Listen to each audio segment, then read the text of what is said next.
Coming up on Mountain News this morning, another week of dry weather as we continue to monitor fires in eastern Kentucky.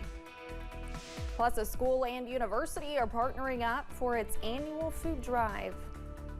Dedicated to eastern and southern Kentucky, this is WYMT Mountain News this morning. Good morning, I'm Olivia Calfee. The time is 5:30 on November 14th. Now let's check in with Chief Forecaster Brandon Robinson for a look at your forecast this morning. And Brandon, we are continuing to see that dry weather outside, and once again, people just need to stay aware. Exactly, because here's the thing, the forest fire threat is not over. I know we have less active fires this morning, and I'm thankful for that. But again, a lot of acres have been burned already, and the threat is still on the table, very much so. Let's take a look at downtown Somerset. 34 down that way. A little chilly morning. We had a dry, cold front go through last night, but again, no major issues for the most part. Again, I wish we got a little bit of rain out of that cold front, but not meant to be this time around. 28 Jonesville, 29 Manchester, Irvin this morning, 46 Jackson, 42 Prestonsburg, 43 in Pikeville, also 29 in Ashland. Everybody else is in the 30s this morning. Grundy's at 30, so they may be the next to fall. So temperatures actually not a whole lot different. Couple spots like London, Monticello, Middlesboro, and Jonesville a little colder, but places like Wise and Jackson and Prestonsburg and Pikeville a little bit warmer out there this morning. So we're heading up to about 60 this afternoon. I think we'll get there, but I don't think we'll get too much past it thanks to that front. I think we see a mix of sun and clouds today, but still dry conditions throughout. Olivia? All right, thank you, Brandon. And we have entered another work week with that dry weather, and fire crews are still out working to put out forest fires. As of yesterday, thousands of acres have burned, and officials are still warning folks to be alert, especially in the middle of hunting season. I spoke with experts at the Kentucky Division of Forestry about why hunting and a forest fire might pose additional risk.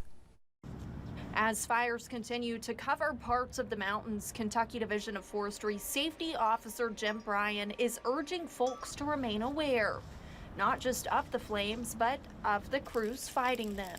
We have many vehicles on the road, and so a lot of these roads that we're on are these mountain roads, narrow, winding, and so it's just to kind of slow down and watch for our guys.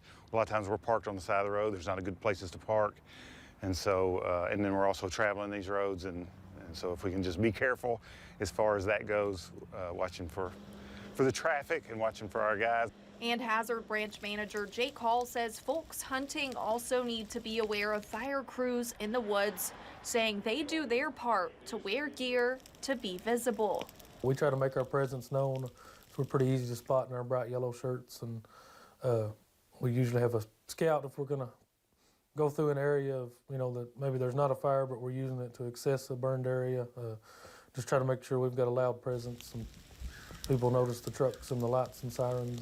With out-of-state crews still headed in to help, Bryan says people need to continue following burn bans and remaining cautious. Just be cautious of this rain, and a lot of times people feel like we've had some rain, hey, I can go out and burn that brush pile or something like that. And really you can't, unless we get a couple inches of rain or so. These fires will be popping back up in just a day or two. For the latest active and contained fire counts, visit our website, WYMT.com. It's a staggering statistic. Kentucky leads the country in lung cancer cases. The second leading cause of lung cancer is radon. The gas is odorless and tasteless. Environmental CEO Kyle Holyman says Kentucky has a high risk of radon exposure. Data reveals that in Kentucky, 44% of homes tested have dangerous levels. Cassie Prather with the Woodford County Health Department says levels may vary even within neighborhoods. Your neighbor could have low levels, you could have high levels. So if you have a neighbor that's tested and they were okay, that doesn't necessarily mean that you and your home are safe. Anytime that your house is closed up more and less ventilated, in the winter months, there's going to be a higher risk. But just like you said earlier, it can't be seen, it can't be smelled, it can't be heard. For a free radon testing kit, you can reach out to your local health department or complete a form on the free radon test kit offer website. Emergency regulations are in place to provide better oversight for intoxicating hemp-related products. For months, a subcommittee with the Kentucky Cabinet for Health and Family Services has been trying to lay some ground rules for regulation of products like Delta 8 THC. I think that there's a lot of benefit to regulation. You're going to know what you're getting because everything's going to have to be lab tested. It's going to have to be produced by a registered producer that has passed through a process by the state where they've approved the product. It's not going to be easily accessible to children. Everything's going to have to be, that is intoxicating, like Delta 8. Kentucky was the first state to establish regulations for products like Delta 8. The Administrative Regulation Review Subcommittee has asked the parties to return next month with additional updates. Police say a couple found a Georgia man inside a house they recently purchased. When officers arrived at the Monticello home, they reportedly found 31-year-old Samuel Haynes of Columbus, Georgia, had broken into the house through a rear door and appeared to be getting ready to live there. Police found food, an air mattress, and a shopping cart, all stolen from a local Walmart inside the home. Haynes was arrested and charged with burglary. One man and two women were arrested after a traffic stop in McCreary County. Police asked the driver, 38-year-old Denny Daughtery of Winfield, Tennessee, for a field sobriety test. Daughtery also did not give officers permission to search the car, so K9 Mando was deployed for a free air sniff. The dog then alerted to drugs inside. 34-year-old Casey Torres, 56-year-old and Brenda Stevens, both of Somerset, were discovered to reportedly have active warrants on them. In 2021, Feeding America reported nearly 13% of Kentuckians faced food insecurity. And with the holiday season just around the corner, some schools in eastern Kentucky are hosting food drives to give back to those in need. WYMT's Jack Demler has more from the Cumberlands. It's the season of giving, but for some families, it can be a trying time. Even your families in middle class are really struggling to make some hard decisions, and so anything that we can do to help.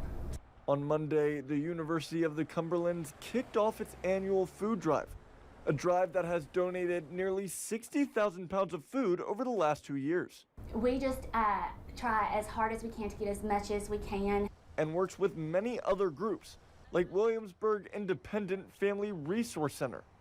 Before the University of the Cumberlands was able to donate to our Thanksgiving drive, we weren't able to have such a large impact on our families by giving them a Thanksgiving basket. So we're able to take one large stressor off of our families by providing that Thanksgiving basket with the help of the University of the Cumberlands. A partnership that also gets a lot of community support. We have donations coming all the time to just love on the kids in this community, which is huge. And I can't say enough about the sense of community here. Everybody loves the Jacket family in this community, I can tell you. Yes. That is one thing I've learned for sure, is that people love this place. And so our students benefit from that. And gives the kids a sense of hope. That the world's not as bad as it seems where it's going. If people really do care, then there's still hope. Helping give back to families during a giving season. In Williamsburg, Jack Demler, WYMT Mountain News. The food drives at both the University of the Cumberlands and Williamsburg Independent are also collecting clothing items. The Isom Days Festival in Letcher County will receive $75,000 from the Kentucky Department of Agriculture. The money is part of the local agriculture fairs program. The Isom Festival will use the money for the construction of bleachers, sheds, concrete, and fencing. Work must be started within 90 days of the date the project was awarded and be completed within 9 months. Yesterday kicked off the 36th annual Big Blue Crush Blood Drive in Kentucky. The annual competition pits Kentucky against Tennessee to see which state can donate the most blood. This year's contest will run from now until Friday, which is November 17th. There are 3 locations in eastern Kentucky where you can donate as part of the challenge. You can donate at the Kentucky Blood Centers in Pikeville, Somerset, and Corbin from 9 a.m. to 6 p.m. through Friday. Coming up, pop singer Pink is staying rebellious as they plan to give away banned books at an event in Florida. And speaking of Big Blue Crush, I've seen that Kentucky was already ahead in that after day 1. As for the forecast, we're going to continue to see a few clouds and then some rain chances later this week. We'll talk more about it in 3 minutes.